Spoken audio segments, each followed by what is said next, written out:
Hey everybody, I'm doing a video today for the Jehovah's Witnesses about the truth. Is it the truth? Is it not the truth? Is it a cult? Is it a Christian body and belief? We will look at a book which is called Our Friends, the Jehovah's Witnesses. We're gonna do part 1, Our Friends, the Jehovah's Witnesses by E.B. Price.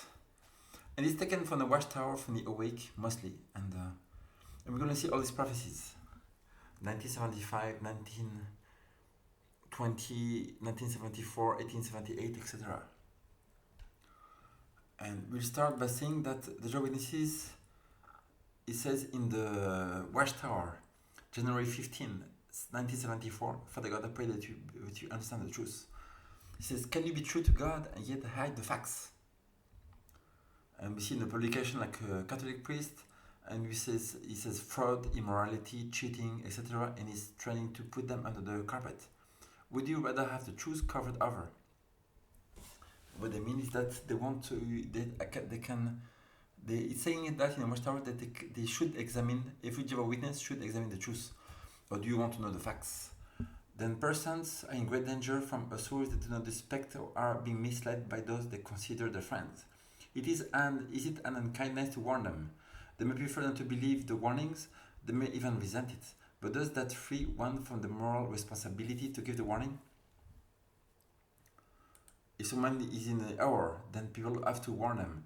And it says here in the book, The Truth That Leads to Eternal Life, page 14, we need to examine not only what we personally believe, but also what is taught by any religious organization by which we may be associated. Are his teachings in full harmony with God's word, or are they based on the traditions of men? If we are lovers of the truth, there is nothing to fear from such an examination.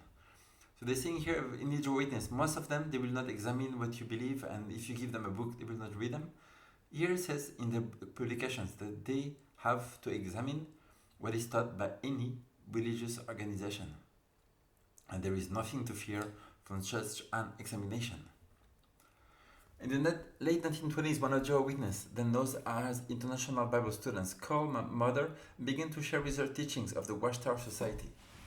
My mother was deeply impressed with the sincerity and zeal of this lady, but as time went by, doubts began to grow concerning this organization.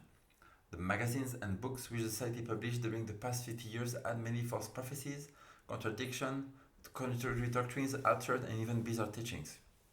The Society's prophecies concerning 1914, 1918, 1920, 1925 had failed to take place. Years later, the 1975 prophecy would be another add to the list. The Society thought that Christ's return took place in 1874, then the date was altered to 1914. The resurrection, which was thought to have taken place in 1878, had then to be changed to 1918. The 1874 and 1878 dates are all been proved by the pyramid prophecies. To accommodate the new dates, the Society changed the dimensions of the Great Pyramid by adding to its passage an extra 40 inches in the later edition of the book. It has prophesied that in 1925 the kingdom would be set up on the earth and Abraham, Isaac and Jacob, etc. will be resurrected to administer it.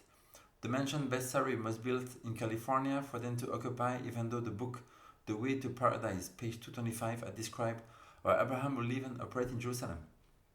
Yes, 1925, the Jehovah's Witnesses gave a prophecy saying Abraham, Isaac, Jacob will be resurrected. They built the mentioned Beth Sarim, and they said these princes of the Bible will live in this house. And with the paradise, they said that Abraham would live and operate the wall from Jerusalem, and you could go there and get your loved one resurrected. Finally, my mother read in the book Reconciliation, page 14, that the throne of Jehovah God was on one of the stars of Pleiades in the Milky Way. She then knew that she would have to look elsewhere to find the truth. When the Seventh Adventists called her door and began a series of Bible studies with them, soon she realized that at last she was found the Bible truth for which she has been searching. She accepted Christ as a personal Savior and was baptized. For the rest of her life, she worked zealously to share with family and friends Bible truth. She had no doubt that the Adventists were the people described in the last days just before Christ's return. Here are they that keep the commandments of God, and I have the faith of Jesus, Revelation 14:12. Although my mother never joined the Jehovah's Witnesses, she never lost her love and concern for them. From a small child, she instilled in me a burden to work with pen and voice for these sincere and zealous people. It has been my joy to personally witness the baptism of well over 200 of these people who have found salvation in Jesus Christ and become very happy and dedicated Seventh-day Adventists. The above quotations from their own publications urge the people to examine what they believe and find the truth. My prayer is that this publication can be used to this end. E.B. Price, March 2005, Queensland, Australia. Yes, Jehovah's Witnesses have many false prophecies. And the Bible says that if a prophet says something that does not come to pass, do not listen to them.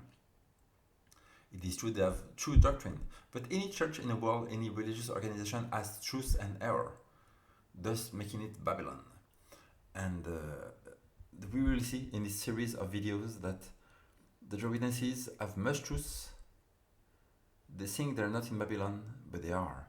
And this is here, they have to examine. They have to examine what is taught by any religious organization. And there is nothing to fear from such an examination. And in fact, in this series of videos, we will mostly watch publications from their own book, The Watchtower, The Awake, and other books they published.